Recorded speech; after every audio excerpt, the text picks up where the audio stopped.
Hello, my name is Paul Higginson. It's not that difficult a name, and if you can't tell by the accent, what that means is it's really cheap to change your identity in this country. I recommend that you all do it. Now, I'm going to try something a little bit unusual tonight. I've made notes about things I want to talk about.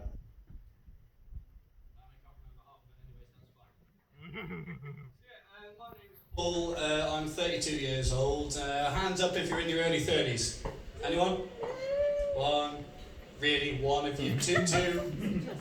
This is fucking pathetic, guys. Represent. Now, as you all know, 32 is not much of an impressive age. It's the kind of age where people expect you to have achieved something with your life and to have achieved like those milestones. You know, having your own house, maybe having a girl or a boyfriend. I don't judge.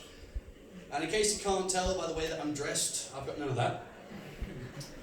This was clearly the look of a man who had the consultation advice of a woman before he went out the house, because this is what I thought was appropriate to dress. Unlike this married man over here, I've got nobody telling me that purple pants are the thing. Like inside joke from last week. Anyway, I'm 32 and I've got ADHD. Now, I'm going to start dancing around a little bit here, but that's just because I'm nervous, as always. But I'd like to ask, is there anybody else here in the audience that actually has ADHD? Yep. Okay, that's at least 4 of you, and since there's maybe 10 in this room in total, we're statistically overrepresented. Now, ADHD itself is a neuroatypical situation, not situation. It's not a disease either. Anyway, I digress. There we go. But it's suffered by about 2% of the population. Now, when I'm saying that we suffer it, it's obviously a lie. We actually enjoy most of it. It's you motherfuckers that suffer. How many of you have an ADHD friend? And excluding my friends in here tonight, because fuck you all. Okay, well, there's a few of us, so we all know somebody. We'll hang on to that friend for dear life. Because when you're 40 and you're boring and your weekend is fredags-taco with your wife, followed by Saturday football with your friends, followed by church on Sunday, and you want to kill yourself because work's on Monday, you're still going to have one friend that can get you the drugs you need. It's the friend that won't grow up, it's the friend who keeps fucking up, it's the friend with no job, it's people like me.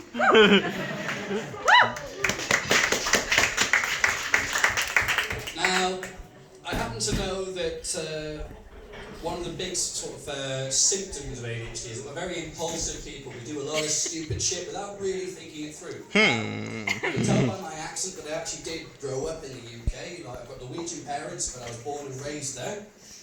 And so I've got a few of their habits and a whole lot of that bullshit, but then I moved back here where none of that applies. So it's kind of like being born in you, but people expect you to act like you look and how you sound. This doesn't really work. And what this leads to, obviously, is employment issues. Now, how many of you guys have got a job? Let's start with something easy. How many of you have a job?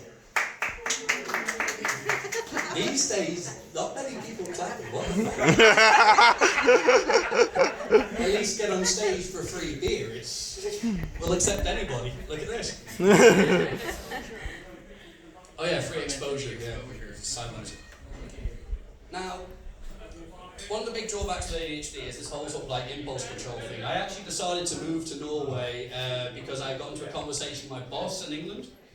Now, moving to Norway itself is quite a big thing. You've got to give up your life. I actually had a flat and I had everything settled. I even sort of had a girlfriend, I think, but we were usually drunk. And I was actually sat there at the end of the day with my boss, having shots with him. Is that's smart, drinking with your boss after work? But he made the mistake of kind of challenging me when I sort of I aired the idea once about moving to Norway, and he went, "Yeah, you won't do that. You're too much of a pussy." Joke's on him because I'm standing here doing comedy for a free beer. But it does have the unfortunate case of sort of doubling down on things, and one of the things I'd like to point out, you're probably all well aware of this, but your ADHD friend, he might have a bit of a problem keeping jobs, yeah? Anybody know a person like that, apart from me? Yeah, that room. Anybody? Yeah. Well, those days you have that argument with your boss, that one big argument where you kind of think, I wish I just told him to go fuck himself. I wish I told him exactly what I thought of him. I wish I told him that he could take that fucking sorry paid job and shove it up his arse, and I wish I got into town Maybe even gone as far as to say that his mother looks ugly. I can tell you here and now that is indeed very, very satisfying. I mean, come on, how many of you have wanted to say fuck you to your boss? Let's have a show of hands, people. Oh yeah, let's have a whoop. Come on. Yeah. Fuck you to your boss. Fuck you to your boss. How are you feeling behind the bar there? I can tell you indeed that it is very satisfying. I mean, unfortunately though, I'm stood here now.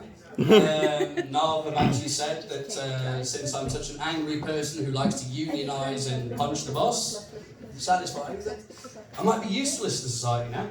Aww.